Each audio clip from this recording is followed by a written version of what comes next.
Poso ki totali banzele ezalaki kaka mibale. Ya tata Nzambe na ya nani ye? Ya Satana. Bongo papa José alandaki nzela nini ye? Yango tolobaki tolela te. Nzela na ye ezali propre. Kenaki gauche te, akeni droite te, tout droit. Lelo yo tolandi pe toyoki. Yango topeseli merci, tokundaki. Ndako esilaki te. Lelo toyoko fongola ndako na esi esili. Mabe to malamu. Tolandi oyo bafriki balobi basali tout. Bakom se yango ndenge ezali. Lelo biso toyoko fongola. Papa José azaki kotosa mingi. Avant ça likambo fa to na ngai. Même ko bimana ye, même kende ko sala misala wa yebisa ngai. Même o ya suka atuna ki ngai olobi nini. Nga lobi sikoyo na mise yo mutuzaki ko dirige yango. Kasi sikoyo Memorial ezali wana. Yo continue ko dirige. Kasi talakaka. Tango abelaki liboso na salaki tu bikaki. Me oyo ye moko monike nyonso tosali akende kaka. Ye atikaki biso. Bazaki koloba mingi ya ndenge mabe. Kasi ndenge biso toyebi te ye alongi na ye. Alongi bi alongi te. Memorial abandaki ndambo simande aye kotika biso. Me yango tolobaki te ye atosaki. Ye alandaki nyonso. Lelo ya longi yango toye biso nyonso kofongola ndako na ye. Na kutimi mpe ezalaka. Okundi mutu silisa ndako na ye ezalaka bi ezalaka te.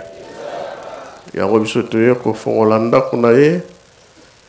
Ezali ndako basali kitoko. Tobeta na maboko bato basali musala ya batosi.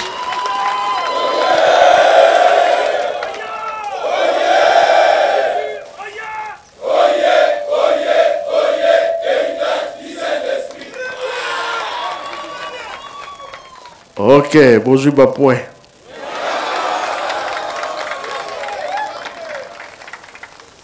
Ah, Faki pe ko mo tala ngai. Faki oye. Papa Donna azana kati no? Aza musicien. Voilà, beta maokas.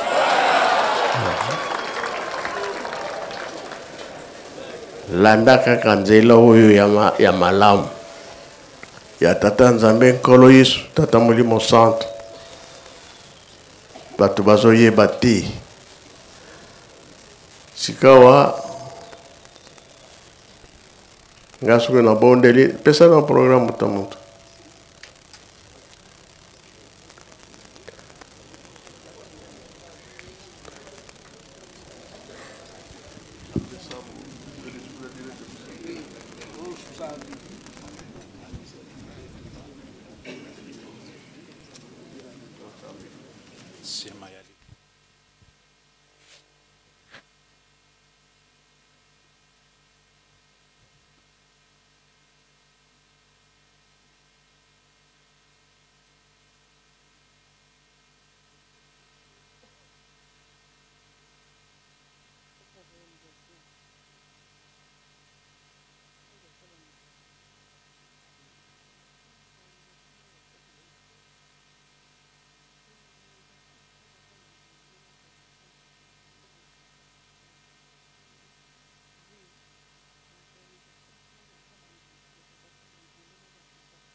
Tusamba.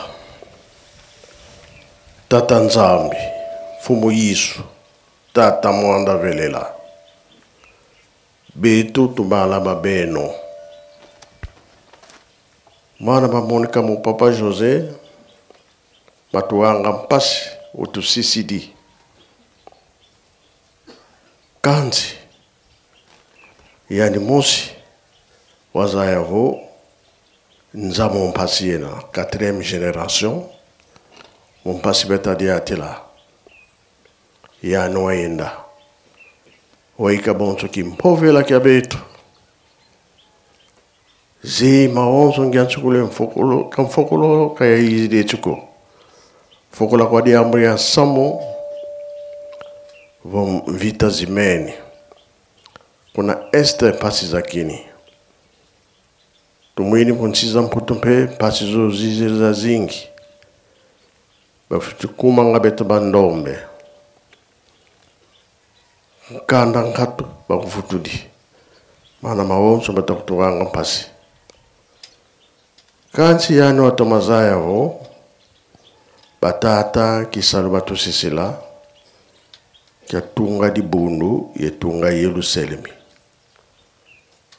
mawonso mesimoneka makivovu kilwa kwa masemetu Papa Mfuma Longo, dinanga tusisela sambu kia le 6 avril. Mawonso manakati mona menena. Ni mometa Monica, mometa vangama. Fumu Yisu mpe wakivovela dio, mona Matthieu 24. Pasisa kala yenu. Wakivovo kila. Tata Mwanda Velela pe. Voma lema simakala, mpasi zakala. Kansi kalutini wonga ko. Tata mana kaka. Papa José. Ngewe ke yebao. Luene yebao. Tu didi la watu lombela. Koba tata. Pase lo vuvon Louisa Munza. Tutungiri nzoto manisio. Uchi tuzibula. Moma siringe kutuvangela tuzolo kwa lombote. Walombela kwa tata. Tulombele mpe. Mvula za tuvutukila kati tukunini bila tukunini muse tusai sakadi saluki wa sedilingi wa kelenge beto bebingi sisidi tuzei maonzo tango ifoeni bika tutambula mwanankumba si yemwane Mwanda Velela. Amen.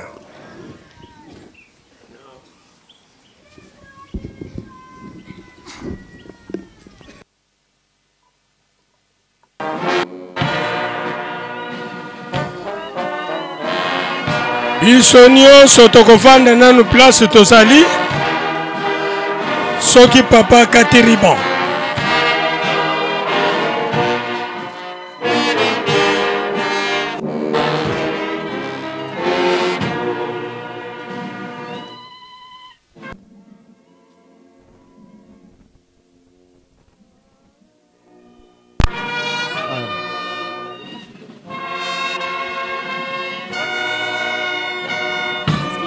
Officiel, nous voyons la manière dont le chef spirituel et représentant légal est en train de procéder à la coupure du ruban symbolique du sanctuaire de notre cher papa José Diangenda qui a gagné. Voilà, puis les applaudissements. Voilà, la coupure a été faite et voilà que voilà, on est en train de dérouler, n'est-ce pas, pour dévoiler la photo représentative du sanctuaire de notre cher papa qui était dévoué. Voilà, voilà, tous ensemble nous communiquons au même moment, nous partageons le même sentiment de joie. Voilà. Il y a le gagné de points, comme l'a dit sa divinité, Papa Simon Kimbangu. Au côté, nous voyons le conseiller direct, Papa Benza André, Papa Soyanzila, suivi de Maman Marine Sona, tous ensemble. Ils font, n'est-ce pas, entrer, suivi de tous les fidèles qui m'ont juste. Voilà, il y a la fleur qui s'emmène, voilà. le numéro 1 de l'église va, n'est-ce pas, poser lui aussi à son tour cette gerbe de fleurs très symbolique pour honorer, n'est-ce pas, ces vaillants travailleurs, un papa obéissant, voilà. Et le 3 sont entrés donc autour de la dépouille de papa Simon, de papa José Diangenda. Il y a maman Marine Tiona, il y a papa Benza André, il y a papa Simon Kimbango Kiangani. Ils sont entrés eux trois ensemble, voilà, dans le sanctuaire de papa José. Là, le numéro 1 de l'église est en train de sortir, voilà. Fidèle, voilà, fidèle kimbanguiste, voilà. Voilà, tout a été fait. Voilà, suivi des applaudissements, n'est-ce pas, des héritiers du Saint-Esprit et sous l'agrémentation de la fanfare kimbanguiste qui sont et aussi en joie parce que c'est une victoire. Voilà.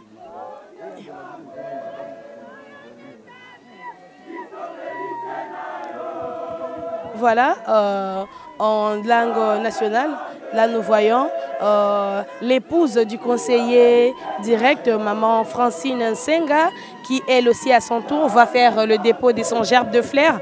Voilà, ok. Elle est accompagnée de la première dame de l'église, maman Sidonie Lumwenyeyo, ainsi que maman Anto Makiese, voilà, l'épouse du conseiller direct. Voilà, les mamans à l'air aussi, papa Fabien, Nalokota ya Lingala, Maïmazali Koleka Ngonga Oyo. Maman Falone, Touti Kolanda, Maloba ya Tata Mokonza Boule, Oya Kumisi, Misala ya Papa José Diangenda, Alobie Tata José Diangenda, Zakina Botosi Penza, Manso Azaki Gosala, Bandai Koluka Kozwa. Liboso etinda topendingisa epana ye Tata Simon Kimbango Kiangani papa José Diangenda bokono ezwaki na nzoto na mbale wana nde alobaki ete estengeli akende sima yango tomoni olenge papa Simon Kimbango Kiangani awuti kokata eteni ya elamba mpona bofongoli ndako ya suka ya Tata Joseph Diangenda Kiangani bakotaki bango basa tokati ya ndako tomoni papa Simon Kimbango Kiangani alandamaki na papa André Mbenza Kiangani mama Marine Tiona bango mpe bakendaki kotia bango fololo babimi sika boye tomoni bamama balongani babango tomonaki mama Francine Nsenga mama Sidonie Lumwenedio mama Anto Makiese mpe molongani tata molongani ya mama Marie na bango banei bakoti bauto tia bafolo na bango tozali komona mpe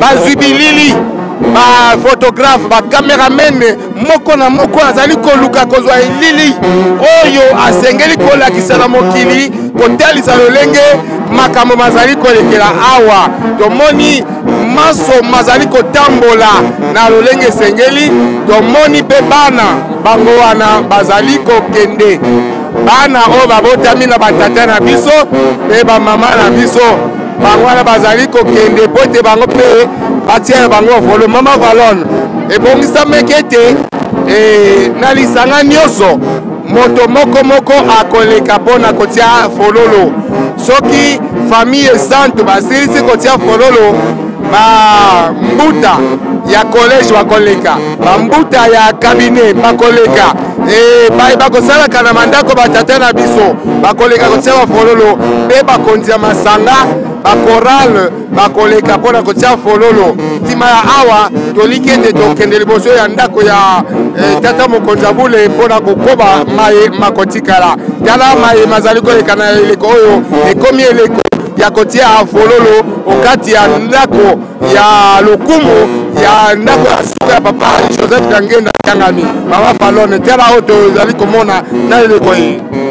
Merci beaucoup papa Fabien. À présent nous allons communiquer en Swahili pour des pistes de précision. Maman Safi, à vous. Merci beaucoup mama. Tunaona leo siku ya saba, siku ya sita. Ilipasha kwa siku ya saba, baba Mungu akatuonesha kama ikuwe siku ya sita kwa kwenda kumtukuza. Tunaosikia masemo mingi kwa baba, Simoni Kimbangu Kiangani, Mungu katikati yetu, Mungu ya wankambo yetu, Mungu ya wazazi yetu, Mungu wetu, Mungu katikati yetu, Mungu wa dunia mzima, anatuonesha vile Papa Jose Diangenda aliishi nasi katika dunia. Baba wa heshima, Baba mwenye kupokelea wageni, mwenye kulisha, mwenye kuvuka watumwa wa baba na wa mama, mwenye kusikia shauri ya Baba Simoni Kimbangu. Fasi yote ataenda, inapasha ome njia, ndio Baba mutikie, ndio anaenda kwa kutuonesha kama sisi wote tupate njia hii, njia kabambi ya Papa Simoni Kimbangu Kiangani. Tunaona katika mozole ya Baba Jose Diangenda, watoto wa Baba wanaingia kwa kuweza kupatia fololo ile Baba Simoni Kimbangu Kiangani alituonesha kama fololo inaonesha ni mapendo. Ile tulipenda Papa Jose Diangenda, ile tunaenda kumpatia fololo. Baba Simoni Kimbangu anamuomba Papa Jose Diangenda, kwani yeye ko pamoja na wababa watakatifu, kwa kuonesha kama Papa Jose kule uko pamoja na wababa watakatifu. Tusimulie kula, kwani tunatoka msezo A tuko nenda msezo B, kwani chakula hicho, kwa kuonesha kama yeye alifuata njia moja, njia ya Baba Simoni Kimbangu Kiangani, na yeye aliokolewa, na yeye kwa kupembelea mkono wa kuume wa Baba Simoni Kimbangu. Wala tunaona kutoka kwa watoto wetu wa kuelekea pale katika waziko Papa Simoni Kimbangu Kiangani. Tulongo ikuendelea kwa kuweza kulia watoto wetu kwa mfano msiseki bangile wekona imba kwa kuzuri sana hapo mama. Matondo mingi, asanti sana Mama Safi, betume futula elobelina mama Lali na lokota ya munu kutuba na kikongo ya bwala na beyo. Matondo mingi Mama Falandi ya teleka, betume mona Papa Simoni Kimbangu Kiangani amezenga riba ya yinzo yai beto maka yinzo yina mafuliti semetu masabu na ti Papa rigeni ya yina temebo bila mosole na manima na yawu tememona Papa Simoni Kimbangu Kiangani, Papa Mbeza Andre Kiangani, Pepa Mama Nzona Marie ba mepota ba utatu na kati na manima na ba tememona ba mama ina ke ba mama Francine, Mama Mbeza Makese, pe Mama Sinoni Lumido anke première dame ya Israel Viva ba udiaka na tour ya ba mepota na kati na manima ya ba tememona ikuta ya Papa Simoni Kimbangu Kiangani, ikuta ya Mama Kiwasisilwa ba unyoso ba bana nyoso ba mepota na kati na kutula ba fololo samti na kilumba bubu ya kilumba luyindulu ina beto nyoso toke inula mwela ya Papa Jose Diangenda ina anikabulaka mwela na ntutu na endi na kilumbu ya le 19 octobre 2024 buya yake kilumbu ya tete ina tome indula kilumbu na endi pe kilumbu ya tete ina tome sibula kilongo na endi ina bapritise metungile endi tome mona bambuta ya dibundu beto toke bokilaka ba college bau yina ngena kukota na bambuma ya bau na kutula na nzutu ya Papa Diangenda Jose. Papa yina tukebokilaka Papa Rigen na kilongo na yani kitoko yina bametunga yani na bubu yina tememona luyindulu ya bambuta nyoso ya ibundu tete la college bau yina ngena kukota na manima wa college temona Papa de la ville na nkangu na yani nyoso ya ba pasteur ba mama pasteur bau nyoso kena kukota na kutula bambuma na kilongo ya Papa Jose Diangenda na kese nyoso samedi kilumbu ya luyindulu beto nyoso tofana yindula kilumbu ya buyai samedi ya kilumbu ya luyindulu ya kese peza na kumona mutu nyoso kena mbuma ya fololo ina hanike tula Papa Jose Diangenda samedi ina tokebokilaka alliance na mbuma ina tokebokilaka alliance ina alliance beto nyonso tokekanganaka na banzambe ya beto samuti nzambi yani ke mfumu ya miela ya beto nzambi yani ke mana nyonso ina ke na toto yai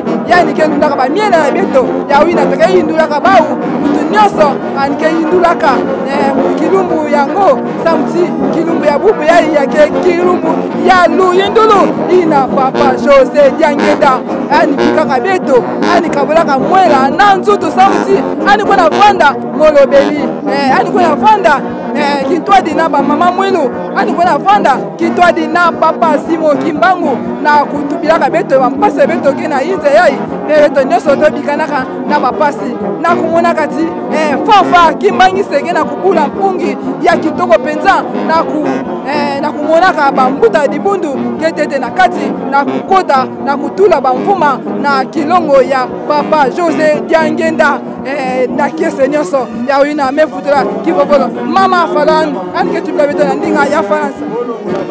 Matondo mingi mama l'a dit. À présent, nous allons se diriger dans la langue de Voltaire. Voilà, papa DKS, à vous ce qui se passe.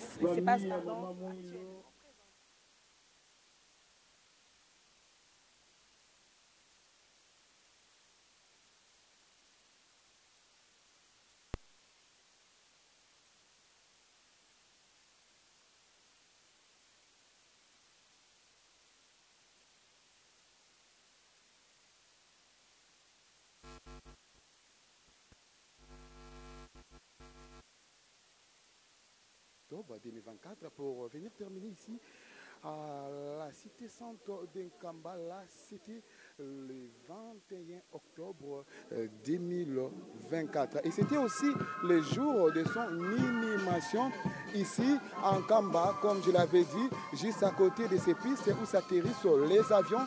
Ici, à Mbanza, au cœur de la nouvelle Jérusalem. Et depuis son inhumation, donc depuis son enterrement, l'on est resté la construction de sa dernière demeure. Et pour ce faire, les chefs spirituels avaient responsabilisé, avaient attribué cette responsabilité à tous les flûtistes kimbanguistes. Et voilà, depuis ce jour-là, cette opération avait débuté. Et le 9, c'était le 9 juillet de cette année 2025, lorsqu'on commémorait le 33e anniversaire de la disparition physique de papa Joseph Diangenda Kuntima, qui est donc au mot de papa José Diangenda Kiangani, dont nous nous souvenons aujourd'hui en ce jour.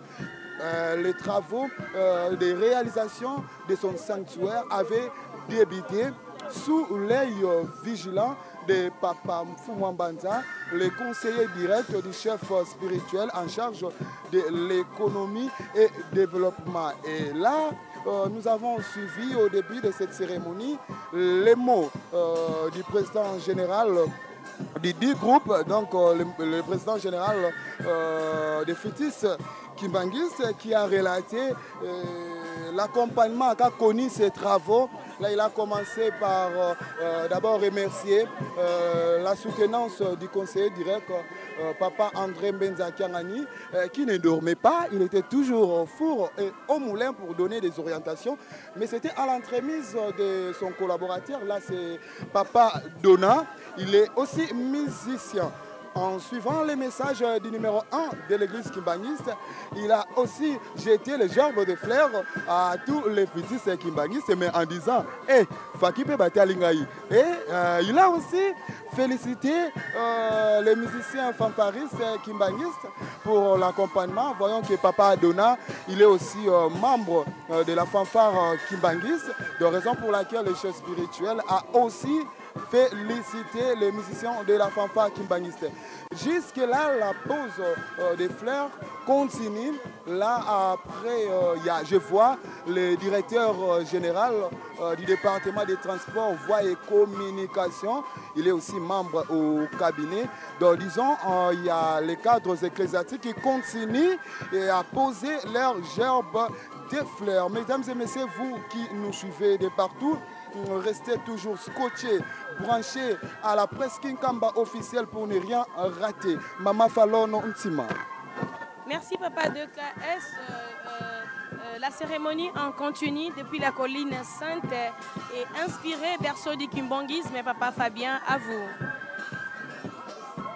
Solo Mama Falon, tozoma bongo mboka nkamba Yerusalem ya sika siège international de l'église kimbangiste et pas wapi bokonzi ya lingomba kimbangiste ezali o bokonzi ya lingomba kimbangiste ko lukango esika mosusu te soki olingi oyeba pas wapi bokonzi ya lingomba kimbangiste evandi yaka omboka nkamba Yerusalem et pas wapi tata Simo Kimbangu bandisa lingomba abandela mosala na ye na ileko oyo tozali komona lolenge bato bazali koleka bakonzi batambolisi bazali koleka mpona kotia bafololo okati ya ndako ya lokumu ya suka ya papa Joseph Diangenda oyo tomesali kobenga presse tozali kozongela yango presse pamba te ye azalaki yeba kozala na esengo ntango nyonso kosepela bandimi bato bazala pembeni na ye mingi bilenge pamba te mipesaki mingi na misala ya ntombama to mpe développement wana tomoni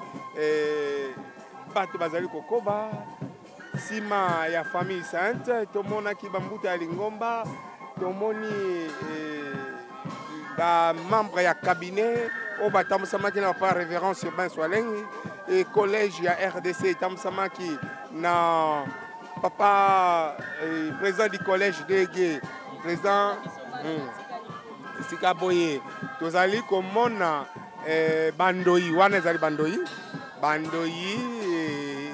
na nsima ya bango bakomi JDK Joseph Diangenda Kiangani wana bazali ko représenter comme la grande famille ok donc bayebako salaka pe na bandako ya batata bango wana bazali koleka mpona kopesa to pe kotia ya bango fololo kokanisa molimo ya tata na biso wana ezali ya biso bakimbangiste ezaleli ya biso bakimbangiste tozali kokoba soki na 2024 ezalaki mawa Mama Falon lelo ekomi esengo pamba te ndenge tata Simo Kimbangu Kiangani alobi ete papa Joseph Diangenda ye alongi pamba te akendaki na mopanzi te atambolaki na sembo azalaki komikitisa ayebaki koya kosenga epai ya tata Simo Kimbangu Kiangani soki alingi asala likambo atako alingi asala mobembo esengeli aya kosenga nzela nde babanda kopesa ye nzela mpona kosala likambo nyonso tozali kokoba na mindule kitoko oyo ezali kopesamela biso na bandeko baflutiste bapesamelaki mokumba ya kotonga ndako eye ndenge tolandi yango maloba ya papa président général ya groupe de flutiste kimbangiste ye papa Diacre Alphonse Kiamazo aluyeye ye wana azwaki maloba na nkombo ya baflutiste nyonso mpe kosenga mapamboli mpona bandimi mpe bayebanso bamipesaki mpona kosala mosala wana tomoni kotelema ya papa Simo Kimbangu Kiangani tata mokonzi abule atelemi mpo te akoka kozonga ondako ya ye kuna fanfare ezwi miziki bazali kobeta ye wana akei tomoni bamama balongani mpe balandi bango bazali kokende tomoni mama Sidoni Makese mama Sidoni Lumwenidio mama Anto tomoni mama Francine bango wana bazali kokende nde papa André Mbenza Kiangani na mama Maritio na batikali kotala lolenge nini makambo ezali kokende Mama Falon lolenge yango ebandaki na esengo tomoni ete ezali kokoba mpe na esengo nyonso Mama Falon. Merci Papa Fabien. L'agriculture et l'élevage, c'est un chemin de bataille pour Papa José Diangenda. Nous avons suivi de la manière dont sa divinité Papa Simon Kimbangu Kiangani a loué n'est-ce pas, son travail. Il était toujours attentif à lui, il ne faisait rien sans pour autant avoir l'accord de notre papa. Et voilà que les travaux du mémorial lui ont été confiés, mais après sa maladie, pendant sa maladie, eh bien, lui-même, il a décidé, nous avons bien suivi sa divinité. Pendant sa première maladie, papa, il a dit qu'il avait tout fait pour qu'il guérisse. Et puis évidemment, il était guéri. Mais cette fois-là, il était le seul décideur de son départ. Voilà, il était le seul décideur. Il a dit que ça valait la peine qu'il aille. Alors, il a rejoint la grande Trinité. Et, comme on peut le dire, il a rejoint le grand-père, il a rejoint le trois papas, il a rejoint nos mamans, il a rejoint maman Mouilou. Tous ensemble forment une force. Voilà, il a rejoint aussi Mbouta Kwakiadi, Suzanne. Tous, ils font, n'est-ce pas, une force. Moi, je me dis, le prince a rejoint le royaume pour la bataille finale. Donc, il est allé en réalité préparer cette grande bataille finale qui est la fin de nos jours. Voilà pourquoi papa n'a cessé de dire que lui, il a vaincu la mort parce qu'il est marché sur le droit chemin. Il est resté selon les principes et méthodes de l'église et de nos papas. Maman Safi, to Zwamina Bino, to kozonga lisusu kuna na likolo, pona kotalisa na biso na lokota ya Swahili. Matondo mingi mama, kweli wa baba na wa mama, tuko katika furaha kubwa kabisa kwa kuona ushindi ya Papa Jose Dyangenda. Yeye alikuwa baba yetu katikati yetu. Yeye alijua namna gani ya kuikala na watu. Yeye alijua namna gani ya kuishi katika dunia. Alijua namna gani ya kuishi na wakubwa yake na baba yetu Papa Simo Kimbangu Kyang'ani. Vile Papa Simo anasema histoire kama yeye fasi yote ataenda na naomba njia kama papa anaitika ndio anaenda. Tina mwisho yake ya lufu wa baba na wa mama. Tuko nenda pole pole, tunaona wa conseiller direct wanabaki Papa Simo Kimbangu Kyang'ani yanaenda, wa baba conseiller wanabakia Papa Fumwambanza, Papa Mbenza Andre Kyang'ani, Papa Songa Nzila na mama Marine Sona Kyang'ani, wao wanabakia kwa kuweza kusurveye kazi ya waaminifu wako naingia katika kilongo ya baba Papa Jose Dyangenda, kwa kusema kama alikuwa rafiki yetu, rafiki ya warafiki, rafiki ya watoto, rafiki ya wakubwa. Yeye asikujue kuchagua, yeye alikuwa baba katikati yetu. Kwa kufurahi siku hii kubwa, siku yake, siku kabambi, ni hiyo sisi yote tunamupelekea fololo kwa kuonesha mapendo ile alitonesha katikati yetu. Sasa alikuwa naikana na sisi wa baba na wa mama. Neno mzuri haisabukanake, neno mzuri haisabukanake. Tuko naona mapendo bafololo ile baba dia. Changement, hein?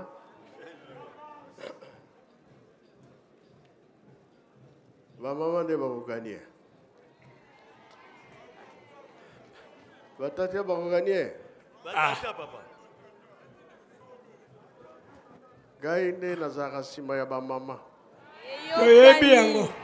Ata ba poli na bango. Voilà. Mathieu Bandi. Merci Nzambe na ngai. Académique.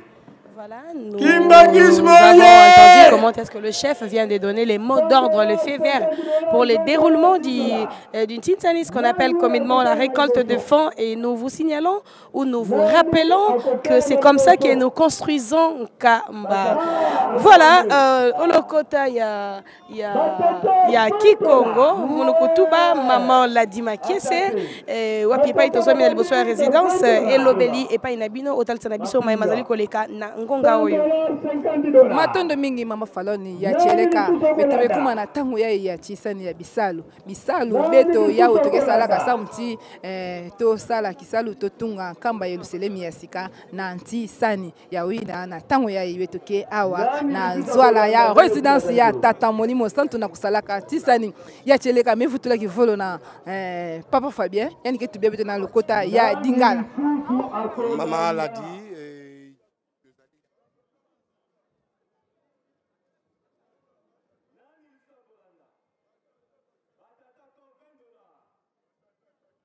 tango nyonso ko bongwa na bisika toutaki na ndako na Nzambe tokendaki epai wapi riban siliko katama sika boye toyei liboso ya ndako ya tata mokonzi Abuli to pe résidence yango tozali ko présenter ba excuse na interruption oyo ezali ko salema pamba te ezali technique nde tozali ko koba.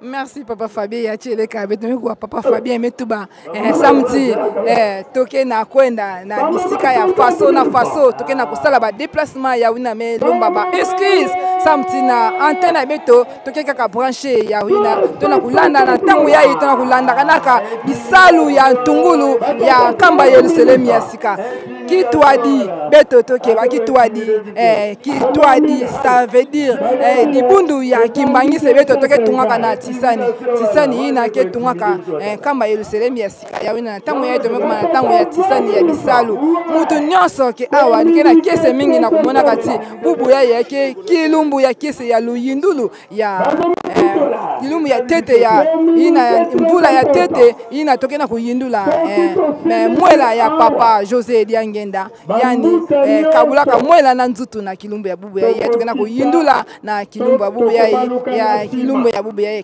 kese vraiment beto nyonso toke na kese mingi tokuwa tomona façon mambo nyonso kenda kulutila awa na kamba Yerusalemu ya sika toke awa na toala ya résidence ya tata Fuma Longo papa Simo Kimbangu kiangani beto nyonso toke na kulanda papa de la ville kenda kusadisa tisani na samti tungulu ya kamba Yerusalemu ya sika na tangu ya toke na kutunga memorial yani papa José Diangenda yani pesa maka na responsabilité ya kutunga memorial kasi mambo Nzambi ina mekabula beto na yandi amekwenda lombi la beto amekwenda pe aka ngolo ya ipa ina toke sadila na beto tobikana awa ya cheleka beto landa beto mona nini kena kuluta awa na kwa la résidence ya tata Fuma Longo mais vous la kivola mama Falon. Merci beaucoup Maman Ladi Makie, c'est pour la communication en Kinkongo. Maman Safi qui est avec nous en Swahili. Merci beaucoup mama.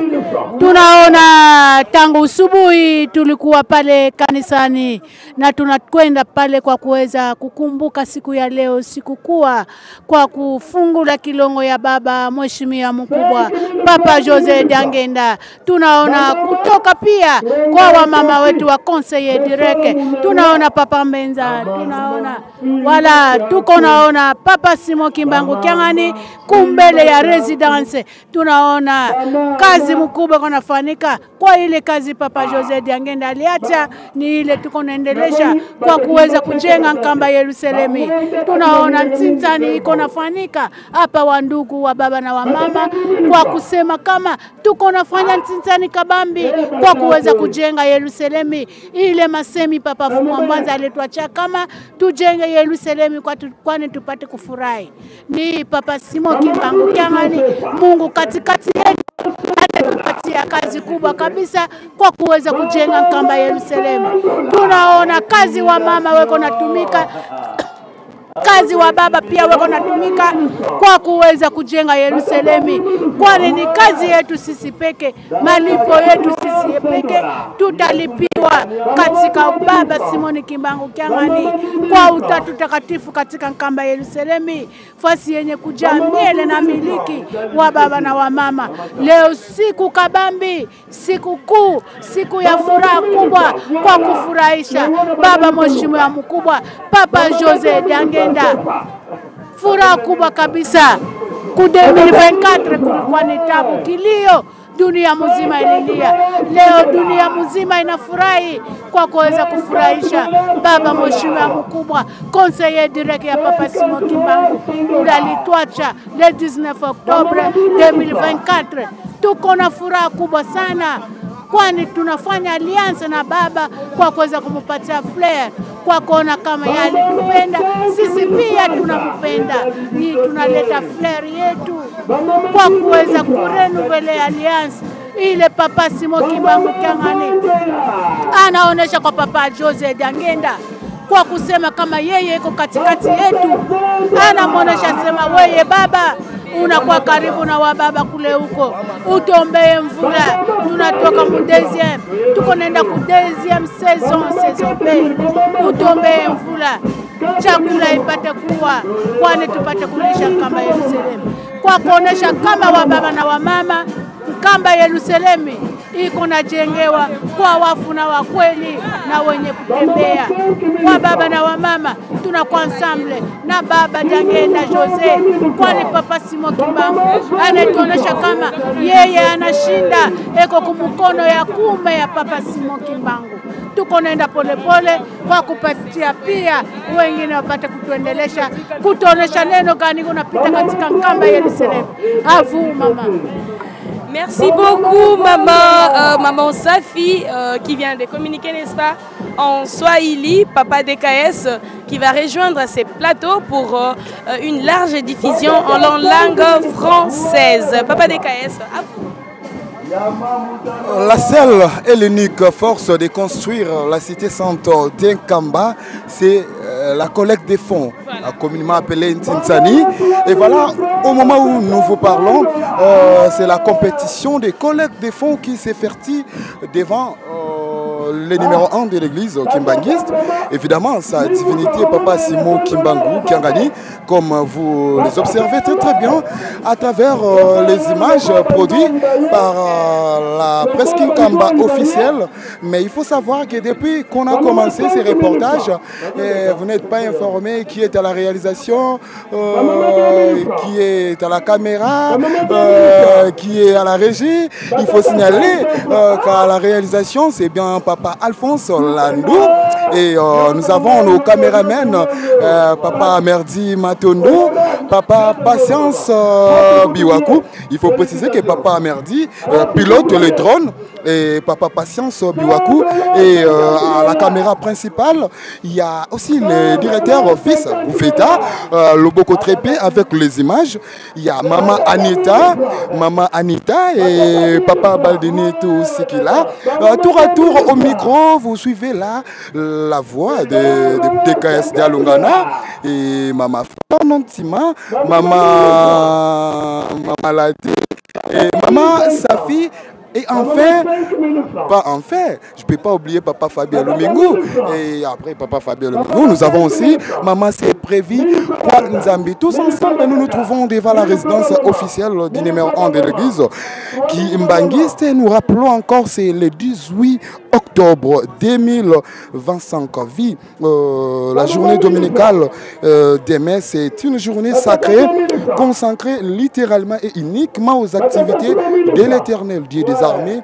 Voilà, partant de cet élan que le numéro 1 a jugé bon que cette activité commémorative se tienne aujourd'hui.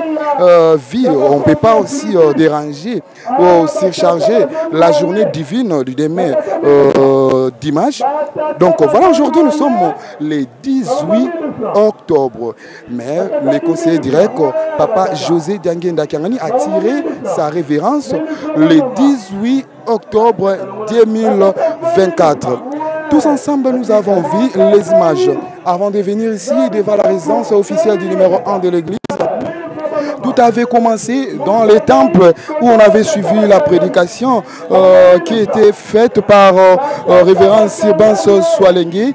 Et après la prédication, il y avait la partie sociale où on avait aussi suivi les mots de l'église qui étaient prononcés par les conseillers au cabinet du chef spirituel en charge de la culture et art, révérend Matondo Mbiyeye, qui avait prononcé les mots de l'église. Et enfin, au sortir des cultes, avant qu'il procède à la coupure du ruban symbolique, nous avons suivi le message du numéro 1, sa divinité Papa Simon Kimbangu Kiangani, où il a fait preuve de sa gratitude en remerciant en premier lieu les flûtistes qui ont contribué énormément pour cette grande réalisation, celle de construire la dernière demeure de notre cher papa, un papa courtois, rempli de cœur d'amour et qui ne cessait surtout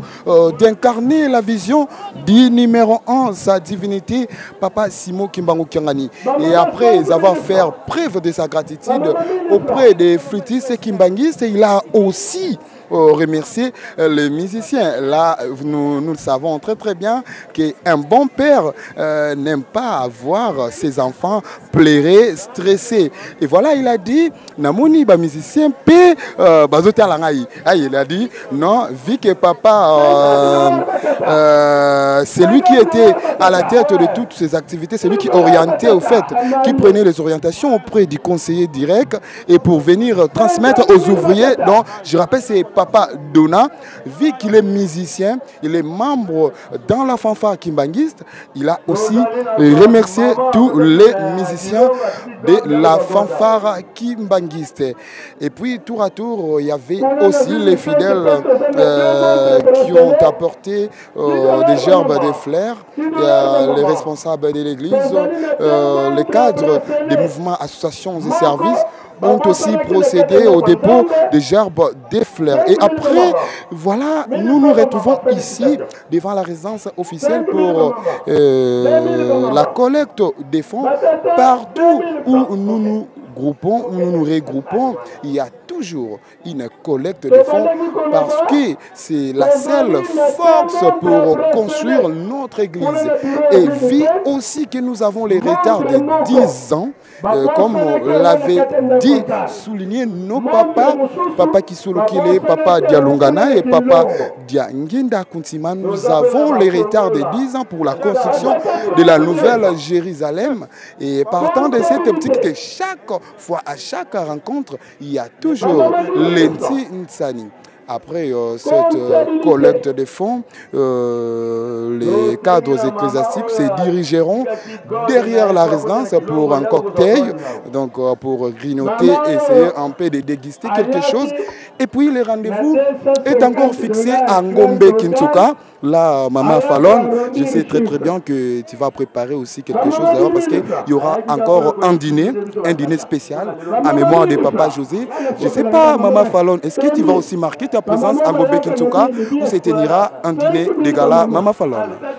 Bien évidemment, Papa Dekaesk, puisque à Ngombe Kintsuka se situe, n'est-ce pas, la résidence officielle de notre cher Papa José Diangenda Kiangani. Voilà que son épouse, Maman Francine Nsenga, en communion, hein, où on a, en suivant les instructions de Papa Songianzi, là, Papa Mbenza André, ont organisé ensemble un dîner pour les membres des familles et les responsables de l'église. C'est là où se tiendra, bien évidemment que nous serons là, nous serons en direct pour montrer au monde, nous, Kimbanguistes, notre attachement par rapport à la foi kimbanguiste, en même temps par rapport à nos papas qui sont, n'est-ce pas, les modèles de notre foi, parce qu'ils marchent selon la volonté immense de notre Dieu. Et en observant comment était la fin de jour de Papa José Diangenda, pourquoi ne pas le prendre comme modèle? Parce que c'était d'abord physiquement un homme bien, un homme gentil, et comme a dit lui-même sa divinité, et qui ne faisait rien en sachant que Papa Simon Kimbangu, c'est le guide suprême. Donc, il n'est point allé à l'encontre comme on fait les autres, hein, qui se sont pour pouvoir tourner les dos au Dieu créateur, malheur à eux, mais gloire et louange à ceux qui sont restés, n'est-ce pas, à la vision d'Nkamba en train d'accompagner l'œuvre salvatrice de Papa Simon Kimbangu. Pour ne pas monopoliser la parole, Papa Fabien qui va, n'est-ce pas, continuer le déroulement de marquer au fait d'ajouter les points sur les i par rapport à tout ce qui se passe présentement devant la résidence du chef ici et en Kamba, berceau du kimbongisme, où les yeux de nombreuses personnes sont braqués ici, bien que certains les font sous leurs oreillers, mais nous savons qu'ils sont scotchés en Kamba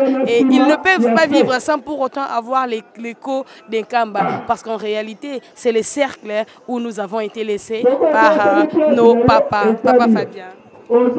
Esika batata na biso batika biso lolenge tolandi papa Simon Kimbangu Kiangani na maloba maye tango touti epai wapi asili kokata riban ko sala témoignage topé ko tato la pona papa Joseph Diangenda ete ye atikalaki na nzela ya oyo batata basila kotikela biso na botosi nyonso alandaki asalelaki biso pe yango tozali kolanda soki tokoyaka mboka nkamba pote toyaka koluka mapamboli omokolo mwa lelo tozali komona tozali kotala mai mazali koleka soki oyo ezali kosalema pamba te tata Joseph Diangenda Kiangani a respectaki recommandation ya batata na bango mitindo ya batata na bango kopesa lokumu kotosa tata mokonzi Bule ye azalaki kosala likambo te soki azwi ndingisa pa tata mokonzi Bule te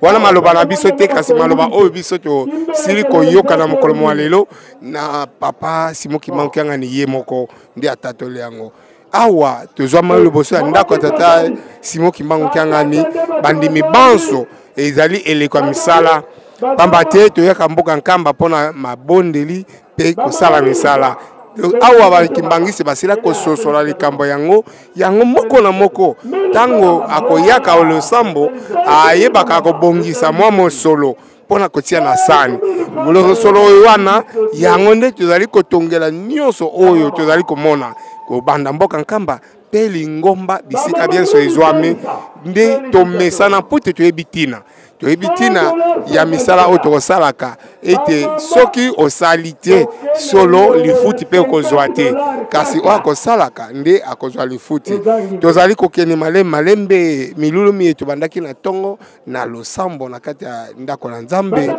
kuna tolandaki matei tolandaki lolenge bapesaki bato mbote mpe maloba oyo epesamaki na papa Reverend Matondo tolandaki mango e tozwamanaki pe lisusu kuna epai wapi kilongo ezali esika esanto oyo banzoto ya basanto ezali nde lelo ndako kilongo moko ya mosantu moko nde riban tope elamba esili bongo okatama bato akotuna bazwi biso na retard bakotuna nani akati elamba yango ezali yemwe papa Simon Kimbangu Kiangani nde akataki elamba kasi yambo ya manso a félicité ba flûtiste oyo ya apesaki mokumba ya mosala mongo lolenge mosala esaki ba flûtiste te kasi biso banso bakimbangiste banso ye akumisi mosala moye mosalemi nde sima ya kuna nde sima ya kokata riban tomonaki to banso kobanda na famille santu kino bandimi bapesamaki ndingisa mpona kotia fololo na kati tomonaki bana ya batata na biso bamama liboso balandaki nsima ya papa Simon Kimbangu Kiangani papa André Mbenza azalaki penepene na ye mama Marie Ntsona azalaki penepene na ye oyo bazali baleki na ye mpe bapesi tole na ye nde bamama balandaki bana balandaki bakonzi na lingomba ya batambolisi ya lingomba na kati na mokili pe na masanga bango pe balandaki kona kotia fololo sili kuna nde tozwamani sika boye liboso ndako ya tata mokonzi Bule epai wapi mosala ezali kosalema biso mosala na biso ezali komema sango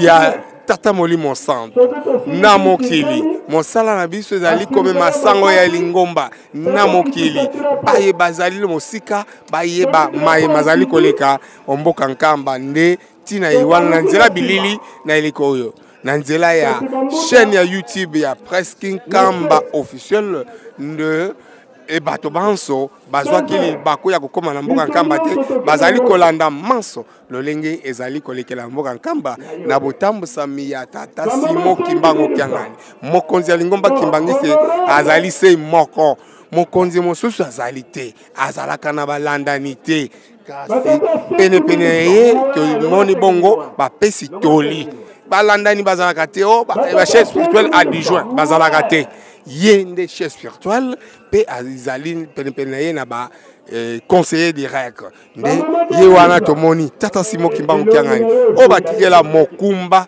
ya kokamba Lingomba ya kokamba bandimi pona kopesa kimia na bandimi mondimi nyonso o azali na posa nazali na mikakatano akoya akopesa posa na ye akoyebisa likambo azali na yango tata Simon Kimbangu Kiangani akopesa libondeli pe kopesa yano mingi yano ekopesa maka ye wana batikela mokumba ya kotonga yelu selemi tango nyonso oyebisa biso te biso tozali kolanda matambi ya batata mai batata batikela biso yango nde biso tozali kolanda biso pe bandimi tokolanda obele bango tala mama Falone likambo oyo tosengeli koloba na eleko oyo bato bazali komituna nini ezali koleka mosala ezali kosala mosala ya Ntsisani Ntsisani ezali nini Ntsisani ezali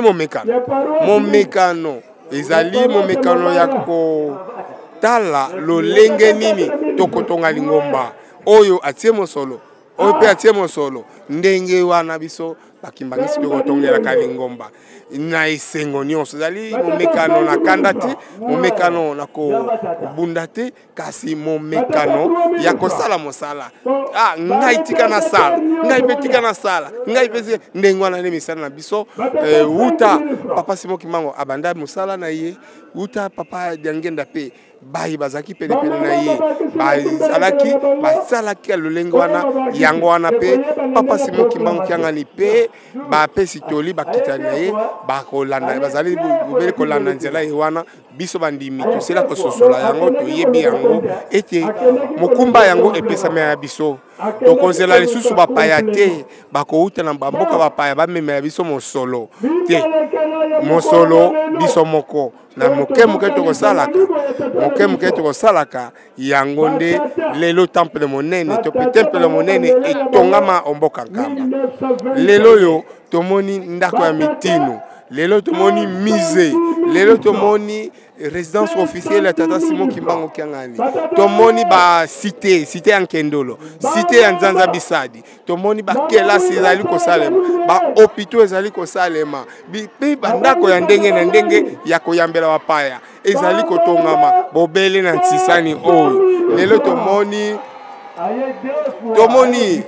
lolenge bandeko ba flûtiste basombi ba bis oyo bambuta pe bandimi miso bazali kotambola bandeko ba surveillant ba membre ya mouvement social et de la surveillance Kimbangisi basombi pe ba bis oyo ezali kosunga Lingomba mikolo meleki tomona ki bandeko ya GGK bayaki na ben babengaki ya mayo jaune lelo ezali kosala misala ya komema mabanga komema zelo komema baya kosala misala penza et tomona ki mikolo leki bandeko ya koreki bayaki na bulldozer wana e bongisi esika eye bakosala usine ya transformation ya ba produits agricoles njokane usine yango ezali so ya masolo te pamba te bisale na yango ezali deja na mboka Nkamba banani basombi yango bana ya chorale de dirigeant lobi awa tomoni so bandeko to pe bilenge na kati ya Lingomba bango pe ba siliko yanola na bosenga papa Simon Kimbangu Kiangani na bisenga ki bango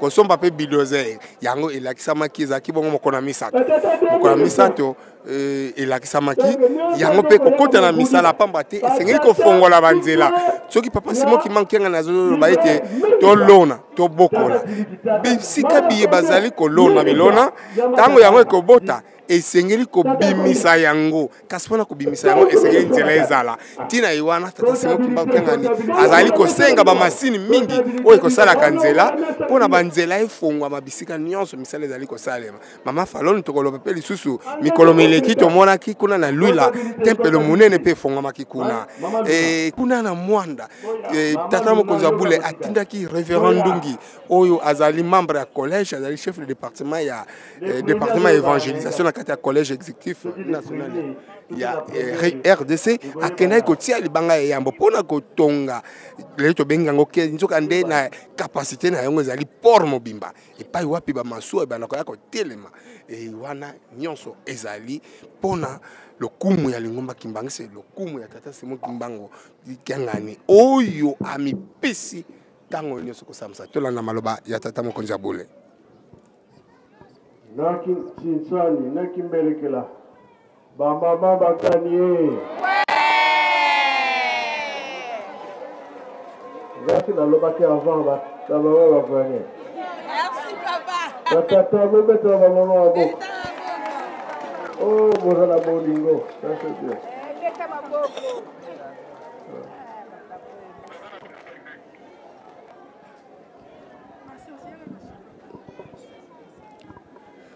voilà wana tomoni tata mokonzi ya Bule esili bongo kosilisa ntisani alobi ete bamama balongi neti olobi ezaka momesano ya esengo bamama balongi kasi batata babeti maboko nde tata mokonzi ya Bule atondi bolingo yango sika boye tozali kokenda suka lokumu ekopesama ya tata mokonzi ya Bule tozali komona kuna basurveillant basili bongo kotandama mpona kopesa lokumu tomoni bandeko fanfariste pe bazali kuna bango bakobeta mindule mpona kopesa lokumu biso bapanzi sango pe tozali awa mpona kolimbola bino marso oyo ezali koleka awa na nkamba Yelusalemi ya sika eipai wapi bapaya ya ndenge na ndenge bakoyaka mpona koya koluka lobiko mpona koya koluka lobiko mama Falone omoni tolembi te tozali kokoba kosala mosala kino suka mokolo molelo toyoki na sango na manakama ya mapesa biso ete tokosuka awa te esengeli libota balingomba mpe babianga mibanso kozala esika moko ekobana na nsima ndako ya tata mokonzi ya Bule mpe kokende kuna kolanda lokumu ya tata mokonzi ya Bule ndabana fulu kanda banikuka pungi kuman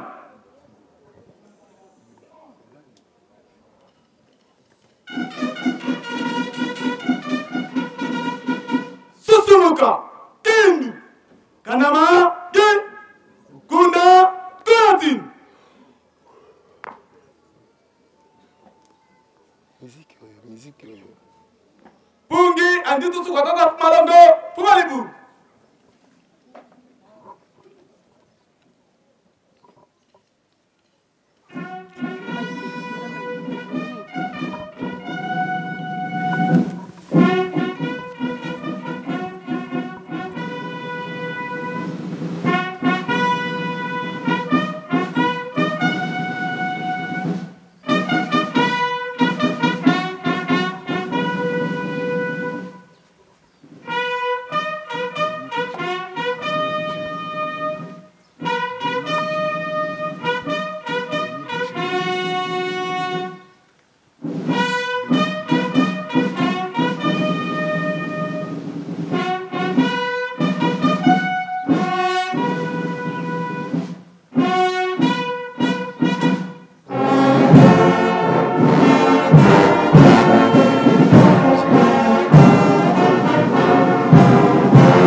programme. Muzola kwase ye mwana itata mwanda velela. Tuhutu yakafunde na matondo kwa itata sedi mvangi. Fumato Yesu Kristo yetata simuliki mamukianga ni mwanda velela nzamba. Non lembo yezola biutu songele. Uno lumbu kia kinene. Toka muna soka. Enoko dia lusako muno. Tumueni video. Pika kenda zako za sikila. Loto vuvi kilanza. Kari mumpasi tuena. Kansi katuna yehonga ko. Utoti diata ya kukindwadi. Program za sosisidi. Tulombele watata mana sotuadisa. Bonso mwana lembo yezola. Kebeno batatu manlongo muse. Mwana itata mwanda vela. Ensa muza mfumo wetu Yesu Kristo. Yezola kwanza mwasedito. Yeuntoadia mwana velela. Bika kalanga yetu. Tuka kwa yelehu. Seye mwana mwanda velela. Amen.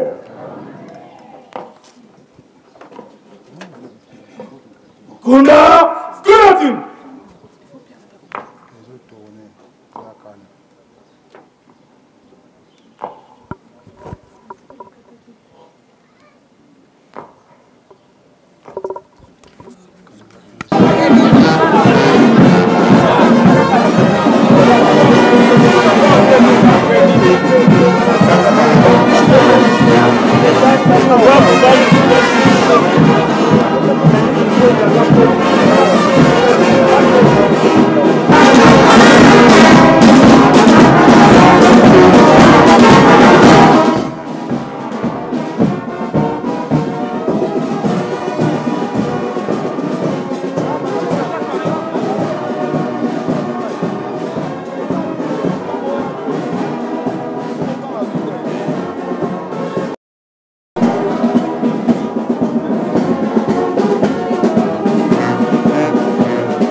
Voilà, batata ba mama mokili mobimba bino baye bozali kolanda biso nde na wana tosili bongo kosilisa milulu na biso ya mokolo malelo e bongisamaki na ye moko na sosa tata mokonzi ya bule ete culte monene ekwa kosalema pona kokanisa tata wa biso papa José Diangenda kiangani tomoni mansone masili koleka na yango topesi matondi na bino baye bozalaki ebele liboso ya baetando na bino pona kolanda biso o mokolo malelo bozalaki wana bopesaki ton na bino pe nyonso bo partager élément oyo bo kaboli n'est-ce pas moment oyo na baiki o bazwami na bangambo pona kotombela mokolo yango botiki ba commentaire botiki pe ba j'aime tata mokonzi ya bule tata mokeli papa Simon Kimbon kiangani akobosana binote pona biso to telemeli wana pe tokutani na sima ya ngonga moko to mibale pona kotalisa na bino lolenge kani dîner et silibon kobongisama na résidence officielle ya papa abiso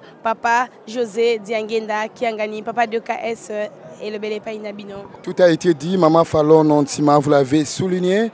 Là, nous sommes à la fin, vous l'avez bien vu, observé à travers les images de Presqu'In Kamba officiel. Infiniment, nous faisons aussi preuve de notre gratitude en vous remerciant pour votre réelle attention. Vous étiez là tellement nombreux, vous avez partagé cet élément comme là. Épinglé Maman Fallon Nontima, nous sommes à la fin. Mais il faut retenir qu'après ici, nous allons nous diriger à Ngombe Kintuka dans la résidence où habitait Papa José Diangenda Kiangani pour un dîner qui est organisé. C'est le chef spirituel qui l'a organisé en mémoire de son conseiller direct, un papa courtois qui était rempli de cœur, qui possédait les cœurs d'amour à l'égard de ces enfants que nous sommes, nous les Kimbanguistes. Nous sommes à la fin, pas beaucoup à commenter parce que là, nous allons nous diriger à Ngombe Kinsuka. Restez toujours connectés, ne zappez pas avec Presqu'île Kamba officiel. Cette actualité à Ngombe Kinsuka, vous allez la vivre du début jusqu'à la fin. Je remercie aussi l'équipe technique qui nous a tenu compagnie derrière la caméra. Je sais pas, Maman Fallon Nantima, si vous avez cité ceux qui nous ont tenu compagnie. Derrière la caméra, c'était Papa Patrick Mokani, Papa Baldini, tout ce qu'il a. Il y avait aussi Papa Merdi Matondo, Papa Patience Biwakou, évidemment, Papa Fils Goufeta et aussi Papa Eder Sakwameso. Et à la réalisation, c'était grâce à Papa Landou Alfonso. Et au microphone, il y avait Maman Fallon Nantima, il y avait Papa Dekes de Lungana, Maman Safi, Maman Seprévi Kwa Nzambi, et puis Maman Ladi. Voilà, Maman Fallon Nantima. Je vous cède encore les micros pour boucler complètement ces reportages. Tolobi matondo peto kutani na bangongo ezali koya pona tolia peto mela elongo pona kotombela mokolo yango matondo mingi botika biso te tozala wana.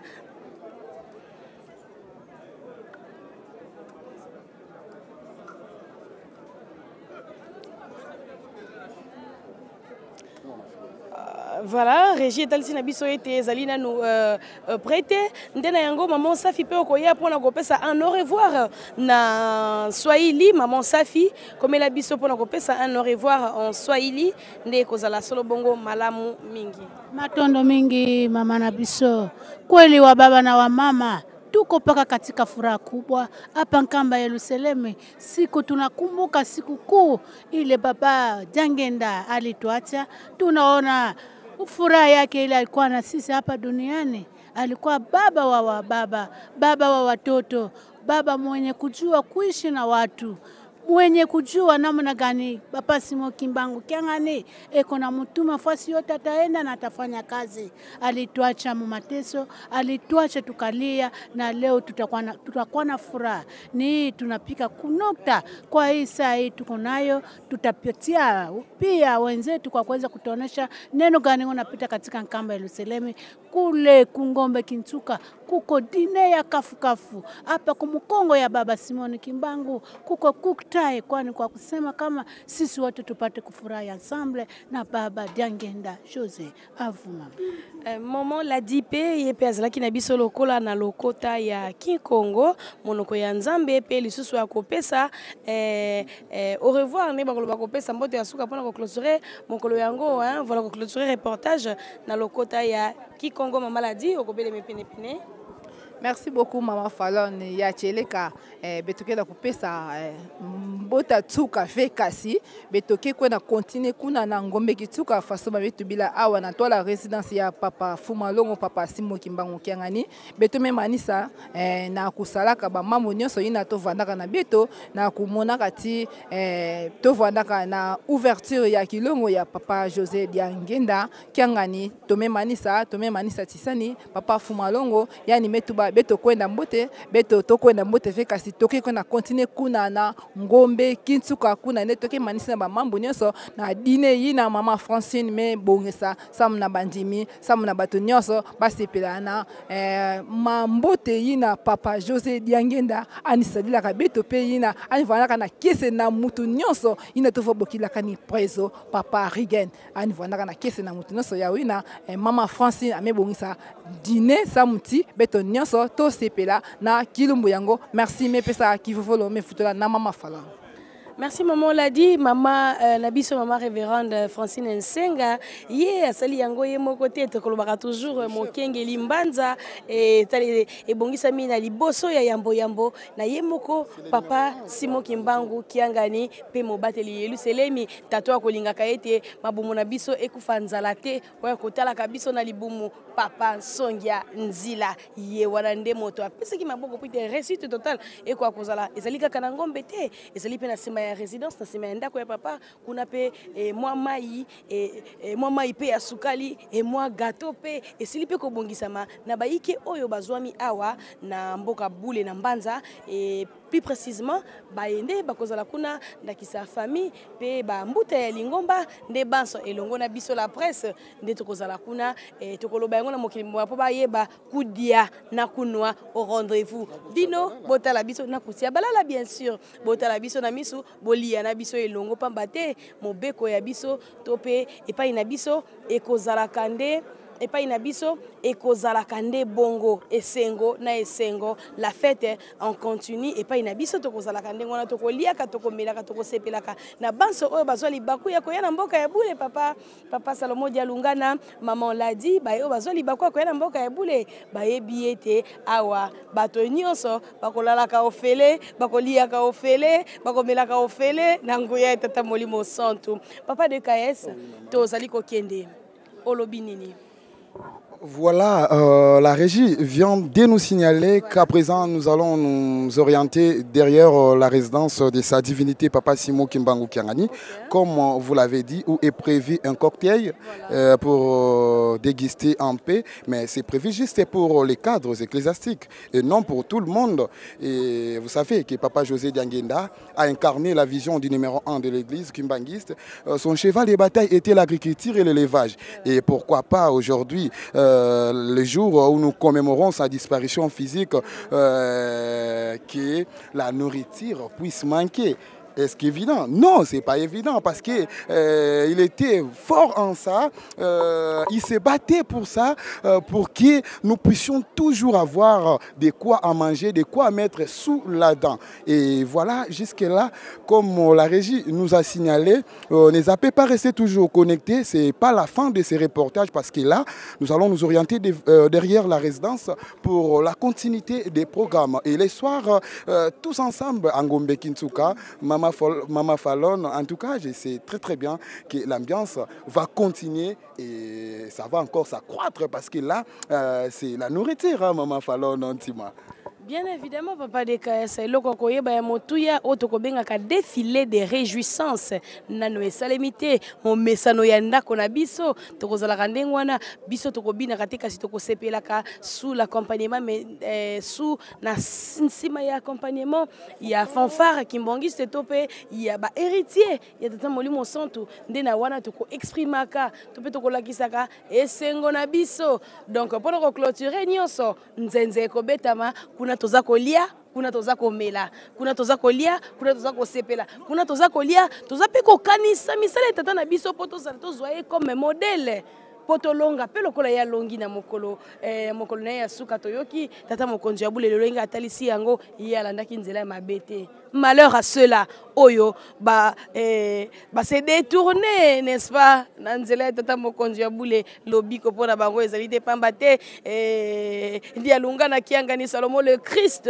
babiki mokolo lingomba l'agneau de Dieu qui ôte le péché du monde yanintele vo vididi nkamba vididi mvimba. Voilà la régie s'il vous plaît.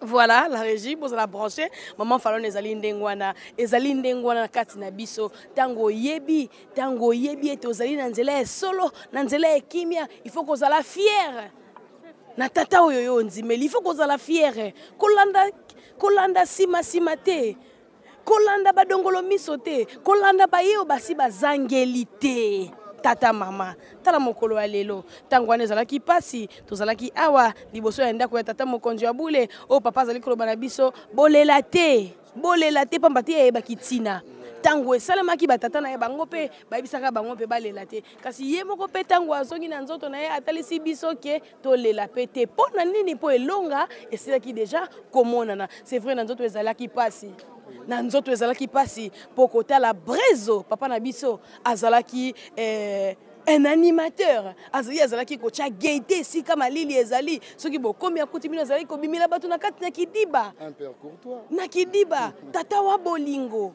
boko fanda na sima nzoka si ayaki boko sutuka boye papa na yo kite aleki bayo bazwaki chance ya kozala na ye na nzoto bayebi lolenge kani tata wana azalaki ebongo mokolo malelo soki ye moko mokonzi ya lingomba mokonzi ya milimo alobi ete alongi biso tokoloba nini tolanda matambe tolanda mateya oyo apesaki biso pendant ki azalaki na biso na nzoto tolanda lolenge kani ya se conformaki tolanda badongolo miso te tolanda bayebaka kosangana na bato ya mabete tolanda bameli makila te papa de il faut le dire si haut tata songi anzila lobaki na biso yango baye bazali kofinga baye bazali kochola basi bameli makila ya bato bamesene komela makila ya bato yango wana me biso tokomelaka mai ya nkamba pe tokoliaka mabele ya nkamba yango wana fete ezali kocontinue mpona kokumisa mokolo ye Régis soki bozali na biso totiki bandeko botikala connecté mpo botala mai bazali koleka matondo mingi